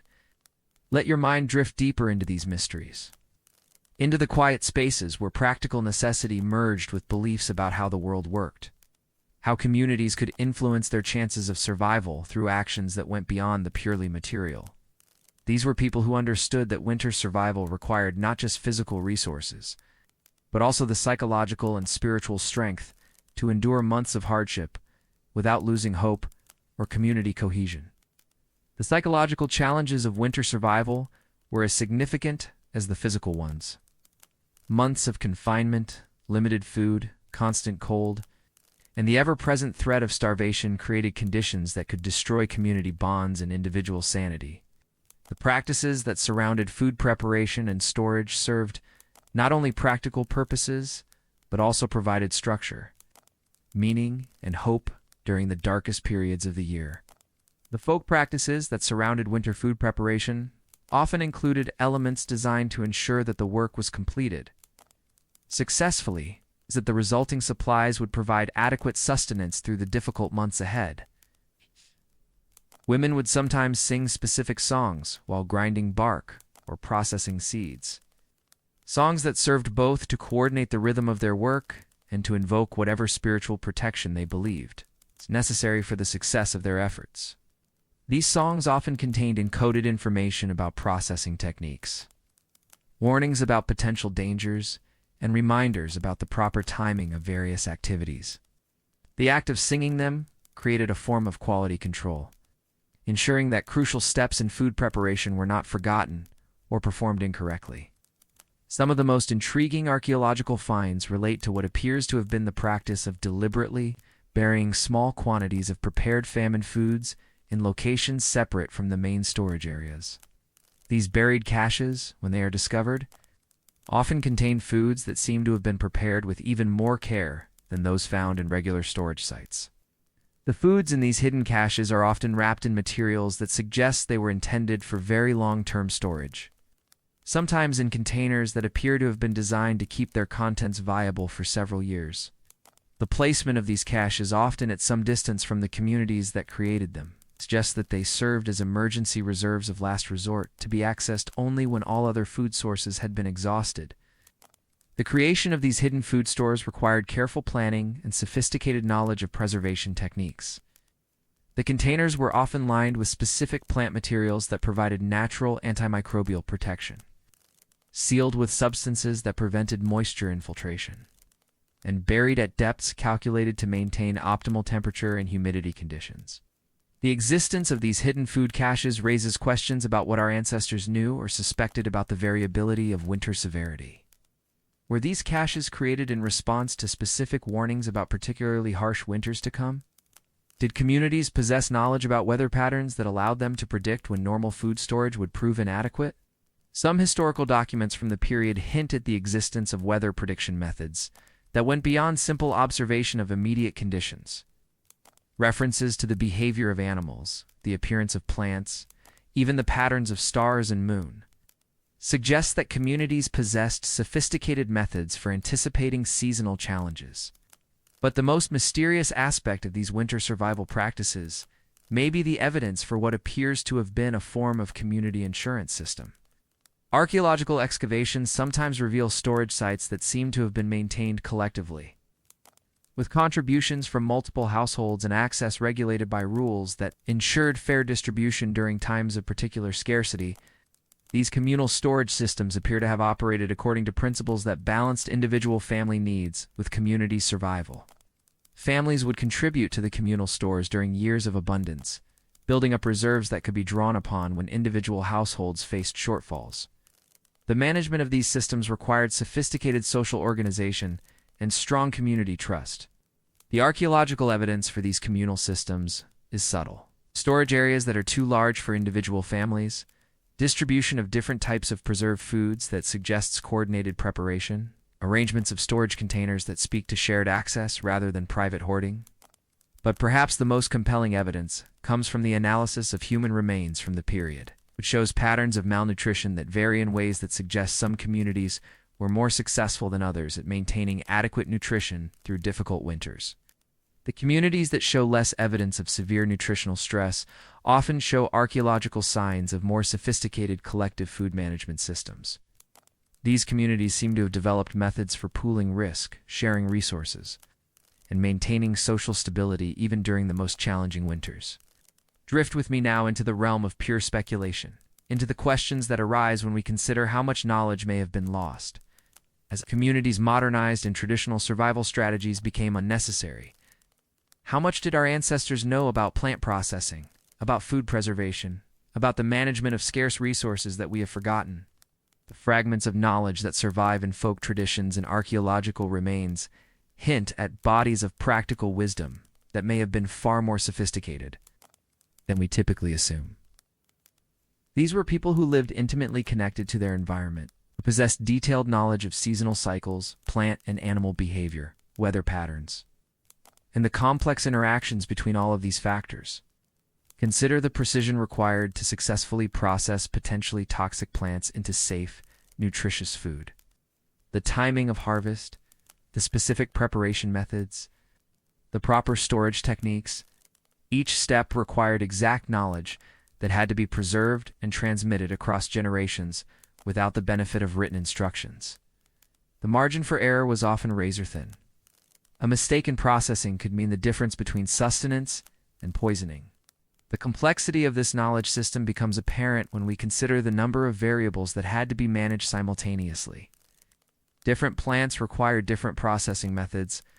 The same plant might require different treatment depending on the season of harvest, the local growing conditions, even the specific part of the plant being used. Weather conditions during processing could affect the outcome. Storage conditions had to be precisely controlled to prevent spoilage or contamination. The mystery of winter survival in the 1700s is not just about what people ate when food ran short, but about how they maintained the social and psychological cohesion necessary to survive months of hardship without losing their humanity. The practices that surrounded food preparation and storage were embedded in larger systems of community support, spiritual belief, and cultural continuity that held communities together through their darkest hours. The social structures that supported winter survival were as carefully constructed as the physical storage systems. Networks of mutual obligation ensured that no family faced starvation alone. Systems of knowledge transmission guaranteed that crucial survival skills were not lost when individual practitioners died. Ritual practices provided meaning and hope during the most difficult periods. These social systems required constant maintenance and reinforcement. The communal work sessions that processed emergency foods also served to strengthen community bonds, resolve conflicts, and coordinate future activities. The stories told during long winter nights preserved not just entertainment, but crucial cultural knowledge about survival strategies, social expectations, and spiritual beliefs. As winter nights grew longer and resources grew scarcer, these communities drew upon knowledge and practices that connected them to generations of ancestors who had faced similar challenges. The songs they sang while preparing emergency foods, the rituals they performed to bless their storage areas, the stories they told to maintain hope through the longest nights, all of these practices served essential functions in the complex work of winter survival. The annual cycle of survival preparation created a rhythm that structured community life throughout the year. Spring was the time for gathering certain roots and early greens. Summer brought opportunities to collect seeds and fruits that would be processed into famine foods. Autumn was the season of intensive preparation, when communities worked together to create their emergency stores. Winter was the time of careful conservation and communal support. Each season brought its own requirements, its own opportunities, and its own dangers. The knowledge needed to navigate this annual cycle successfully was vast and complex, encompassing not only practical skills but also deep understanding of natural patterns, social relationships, and spiritual practices that gave meaning to the struggle for survival. And in the quiet hours before dawn, when the fire had burned low and the cold pressed closest, these communities found ways to remind themselves that winter, no matter how severe, was temporary. Spring would return, the earth would awaken, and the cycle of abundance would begin again. The mysterious practices that carried them through the hungry gap were not just about physical survival, but about maintaining faith in the continuation of life itself. The archaeological record continues to yield new insights into these ancient survival strategies, but it can never fully capture the human dimensions of what it meant to face winter with inadequate resources and discover, through community cooperation and inherited wisdom, ways to endure what seemed unendurable. Each new discovery raises as many questions as it answers, revealing the depth and complexity of knowledge systems that we are only beginning to understand. Modern techniques of analysis continue to reveal new aspects of these ancient practices. Chemical analysis of food residues, microscopic examination of processing tools, computer modeling of storage systems. Each new method of investigation adds layers of detail to our understanding while simultaneously revealing how much we still don't know. The story of winter survival in the 1700s remains unfinished, a mystery that continues to unfold as archaeologists uncover new evidence and historians discover previously overlooked documents. But perhaps the greatest mystery is not what these communities knew about survival, but what they knew about maintaining their humanity under conditions that would test the limits of human endurance. These mysteries remind us that our ancestors possessed forms of knowledge and resilience that we are still learning to understand and appreciate. Their legacy is not just the techniques they used to transform trees into food or the systems they created to share scarce resources, but the proof that human communities can find ways to survive and even thrive under conditions that seem impossible to endure. In the end, the Hungry Gap was not just a challenge to be survived, but a crucible that revealed the depths of human ingenuity, cooperation, and spirit. The mysterious practices that carried communities through their darkest hours represent one of humanity's greatest achievements. The creation of systems of knowledge and social support that could sustain life and hope, even when the earth itself seemed to offer nothing but cold and darkness. The echoes of these ancient struggles still resonate today, reminding us that the difference between despair and hope, between collapse and continuity, often lies in the strength of community bonds and the wisdom of inherited knowledge. In the shadows between recorded history and whispered memory, our ancestors left us not just archaeological puzzles to solve, but examples of human resilience that continue to inspire and instruct us centuries later. As we drift away from the mysteries of hidden sustenance and forgotten survival arts, let us cross an invisible but profound boundary. From the smoky cottages where families huddled around precious coals, to the grand halls where winter arrived as a guest to be entertained, rather than an enemy to be endured. Here in the world of the wealthy and powerful, winter wore a different face entirely. One painted with luxury and leisure, yet touched by its own subtle forms of vulnerability. Picture yourself approaching a grand estate on a January evening in 1740.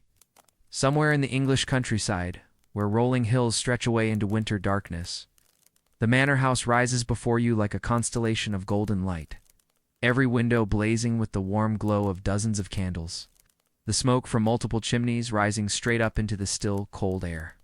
This is winter as the elite experienced it, not as a struggle for survival, but as a season of particular pleasures and refined entertainments.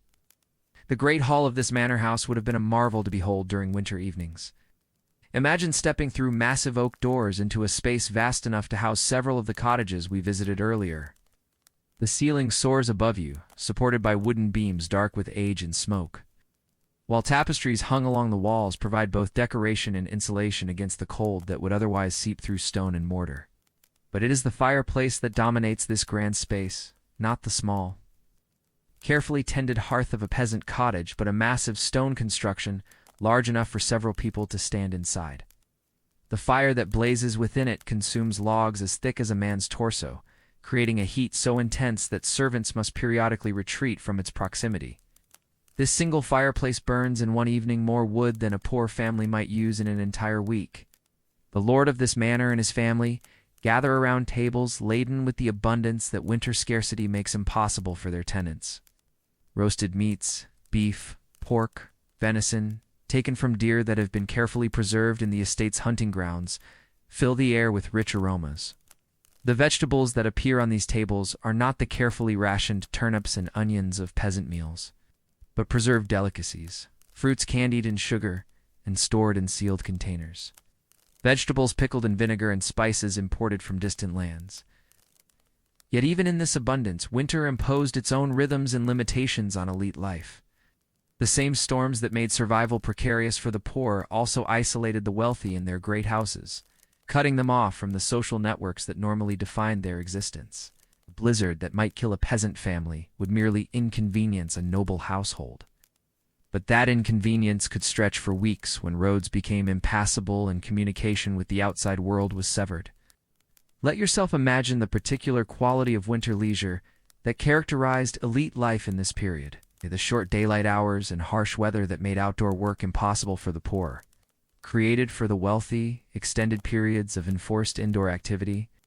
These hours were filled with pursuits that would have seemed fantastically luxurious to those struggling for basic survival. Card games that continued late into the night. Musical entertainments performed by household musicians.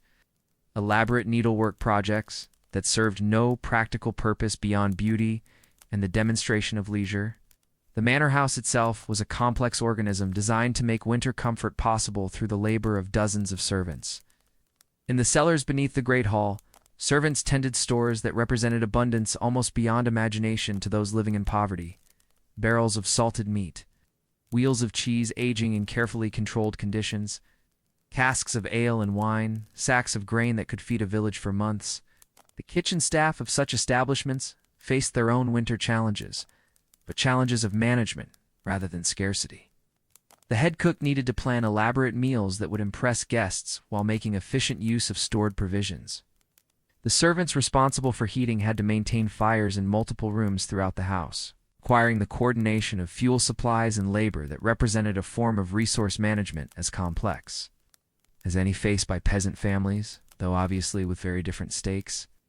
But perhaps the most striking aspect of elite winter life was the way it transformed the season's hardships into opportunities for the display of wealth and power. Winter hunting parties, for instance, became elaborate social events that demonstrated a host's ability to provide warmth, food, and entertainment for large groups of guests even during the most challenging season of the year.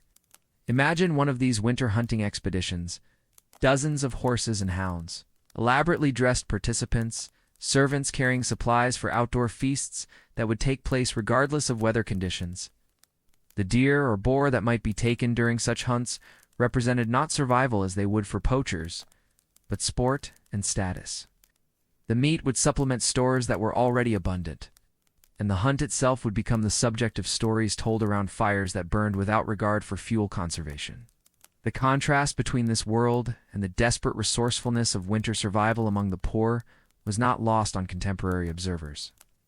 Church records from the period often contain sermons that address the moral implications of seasonal inequality, urging the wealthy to remember their obligations to those less fortunate during the months when the gap between comfort and suffering became most apparent.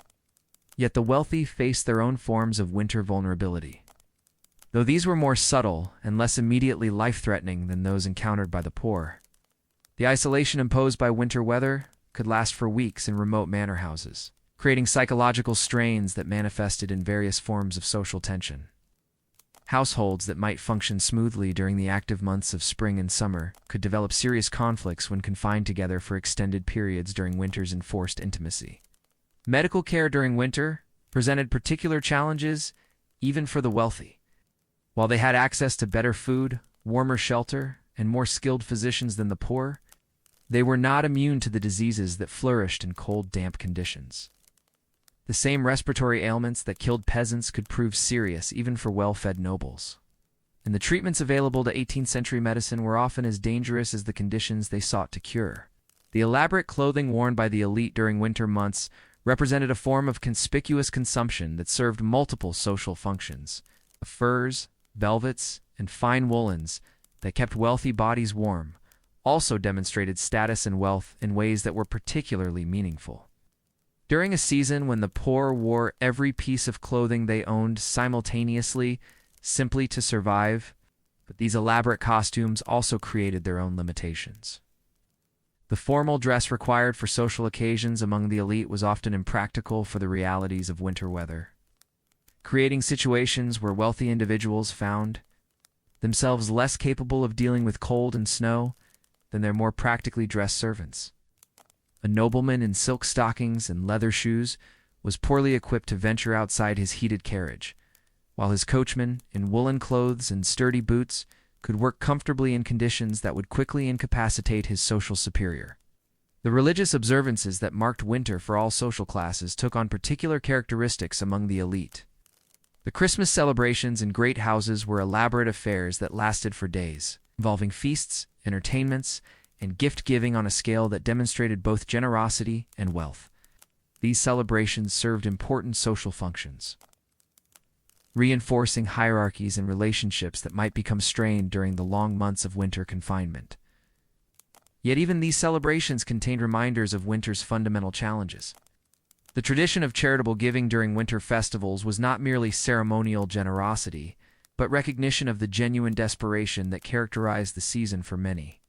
The wealthy distributed food, fuel, and money to their tenants and neighbors, not simply from benevolence, but from the practical understanding that community survival was interconnected, that even the wealthy could not remain entirely insulated from the social disruption that would result from widespread winter deaths among the poor. The management of large estates during winter required forms of administrative skill that were as complex as any faced by modern organizations.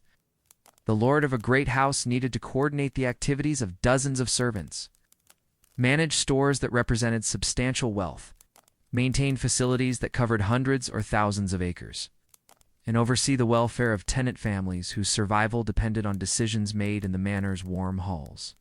These responsibilities created their own forms of stress and vulnerability. A poor decision about resource allocation could lead to suffering among tenants that would ultimately affect the estate's productivity and the lord's income. The failure to adequately prepare for severe weather could result in losses of livestock, crops, and even human life that would have consequences extending far beyond the winter months. The entertainment that filled winter evenings in great houses often reflected themes of survival and endurance that resonated with the season's challenges. The stories told around massive fireplaces frequently involved heroes overcoming seemingly impossible obstacles. Lovers separated by storms and reunited by spring, communities surviving disasters through mutual aid and divine intervention. These narratives served multiple functions for their elite audiences. They provided entertainment during long winter nights, but they also offered ways of thinking about the relationship between comfort and vulnerability, wealth and responsibility, individual pleasure, and community survival. The wealthy might live in heated halls filled with abundance, but they were not entirely removed from the fundamental human experiences that winter made unavoidable for everyone. The music that accompanied winter entertainments and great houses often incorporated melodies and themes drawn from folk traditions rooted in seasonal survival. Songs about planting and harvest, about the return of spring, about endurance through hardship, connected even the most privileged listeners to the basic rhythms of agricultural life that ultimately supported their wealth and leisure. But perhaps the most poignant aspect of elite winter life was the way it revealed the fundamental fragility that connected all social classes during this challenging season. Despite their wealth and power, the elite remained dependent on the same natural systems that governed peasant survival. A winter severe enough could disrupt supply systems, isolate communities, and create shortages that affected everyone regardless of their social position. The records kept by estate managers during particularly harsh winters show how quickly abundance could give way to careful rationing, even in wealthy households. When roads remained impassable for weeks, when stored supplies ran lower than expected, when disease struck servants or livestock, even the elite found themselves making calculations about resource allocation that echoed, in more comfortable circumstances, the desperate arithmetic of peasant survival. These moments of shared vulnerability created opportunities for the display of the virtues that winter demanded of everyone: foresight in preparation, generosity in sharing resources, fortitude in enduring hardship, and hope for the eventual return of easier conditions. The wealthy who demonstrated these virtues during winter crises often found their social position strengthened. Their relationships with their communities deepened, their authority legitimized by their capacity to provide leadership during challenging times. The letters and diaries that survive from elite winter experiences often reveal a complex mixture of gratitude for their privileges and awareness of their responsibilities. Many wealthy individuals of the period wrote eloquently about their obligations to use their advantages in ways that benefited their broader communities, particularly during seasons when the gap between comfort and desperation was most apparent. As we drift toward the end of our winter journey through the world of the elite, it's worth reflecting on the ways that even privilege and wealth could not entirely eliminate winter's fundamental challenges. The same cold that made survival precarious for the poor also shaped the daily experiences of the wealthy, though in more subtle ways. The same seasonal rhythms that governed peasant life also structured elite existence, creating patterns of activity and rest, abundance and conservation, community and isolation that connected all social classes to the basic realities of life in a climate where winter meant hardship. The great houses, with their blazing fires and abundant tables, represented humanity's most successful attempts to create comfort and security in the face of winter's challenges. But they also served as reminders of how much labor, resources, and social organization were required to achieve even temporary victory over the season's demands. The warmth and abundance that characterized elite winter life were made possible by the coordinated efforts of entire communities. From the servants who tended fires to the tenant farmers who produced food to the craftspeople who created the tools and furnishings that made comfort possible. And in the quiet hours of winter nights, when even the great fires burned low and the cold pressed against window glass and stone walls, the elite shared with their social inferiors the basic human experience of waiting for spring, of enduring darkness and hope of light, maintaining faith that the cycles of hardship and renewal would continue to turn as they always had. The luxury that surrounded elite winter life was, in the end, a more elaborate version of the same fundamental human response to winter's challenges that we observed among the poor. The determination to create warmth, community, and hope in the face of a season that seemed designed to extinguish all three. The scale was different, the resources were vastly greater, but the underlying human needs remained the same.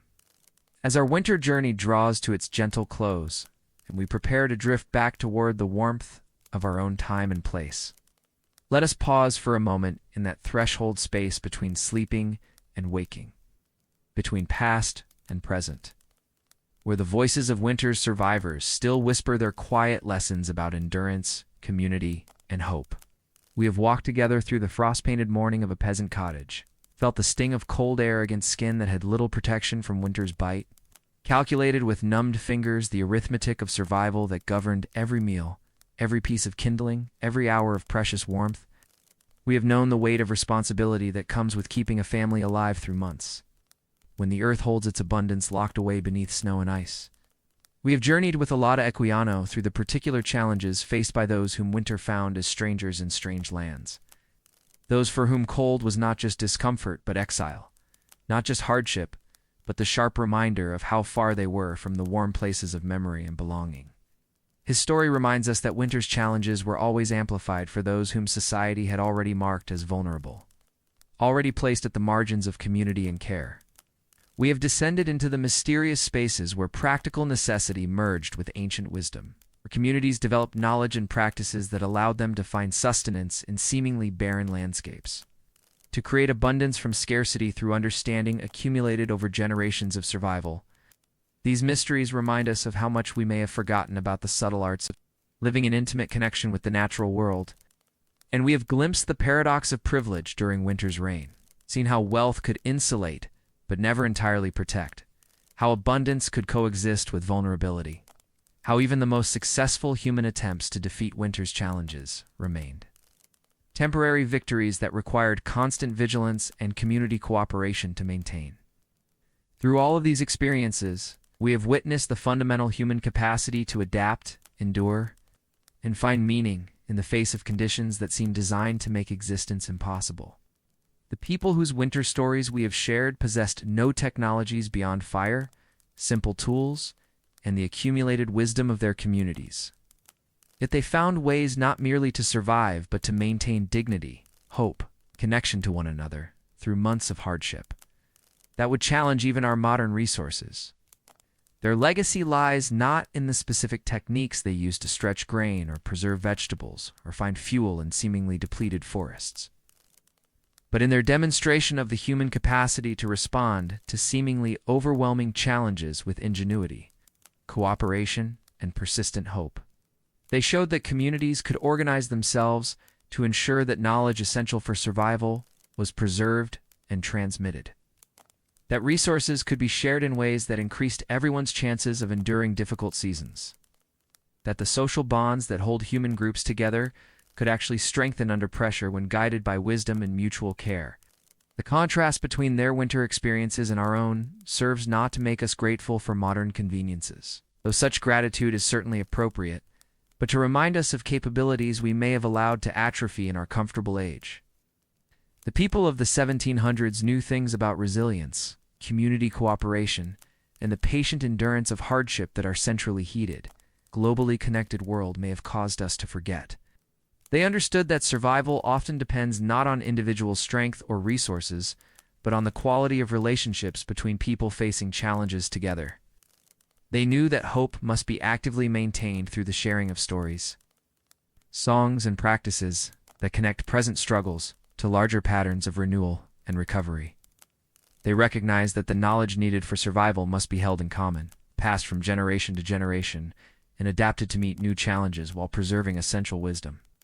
As winter's grip loosens in the world outside your window, as spring approaches with its promise of renewal and growth, consider the quiet heroism of those who faced similar seasonal cycles with far fewer resources, but perhaps with greater understanding of what it means to live as part of a community bound together by mutual dependence and care.